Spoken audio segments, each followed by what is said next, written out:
Dejstva so naslednja. Kaj je vladavina prava, je v evropskem ustavnem prostoru popolnoma jasno.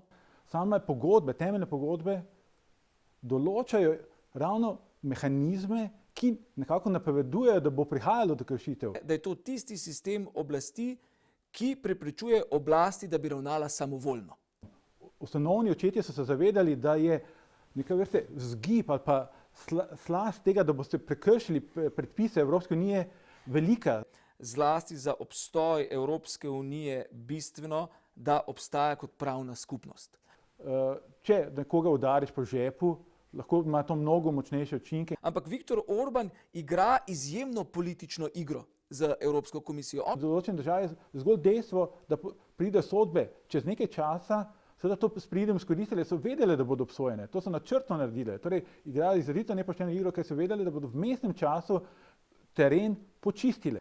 Da mi se bomo šli lahko v Evropi, kakršnokoli Evropo že, če se bomo šli pošteno.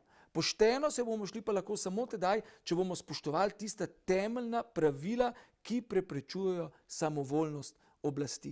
In bolj se bomo zanašali na pravo, manj se ga spoštovali, so se ljudje nehali držati pravil. Kaj šele, da bi imeli lastno konceptualno gledanje, kako se naj obnaša, tudi če ni nekega pravila. Slovenskem demokratično-političnem DNA-ju preprosto ne obstaja ta zavest, da je treba pravila spoštovati zato, ker je to prav. Koncept politične odgovornosti v Sloveniji je zasmehovan. Obstaja očitno nek trend, da ko je na oblasti konkretno vlada Janeza Janše, da imamo opravka z nasilnimi protesti.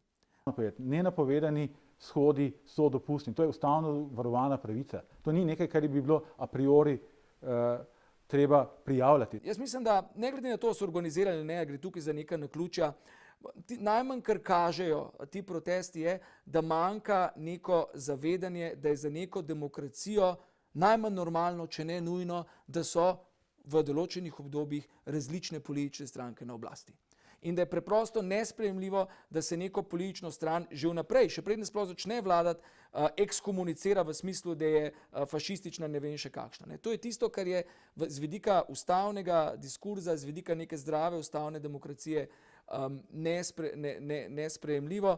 Način je tudi to, da nehamo praviti pojme, ki ne ustrezajo realnosti. Torej, izrazi diktatura, fašizem in tako naprej gotovo so pretirani, imajo točno zgodovinsko konotacijo oziroma se moramo naprej dogovoriti, kaj za nas pomenijo ti izrazi.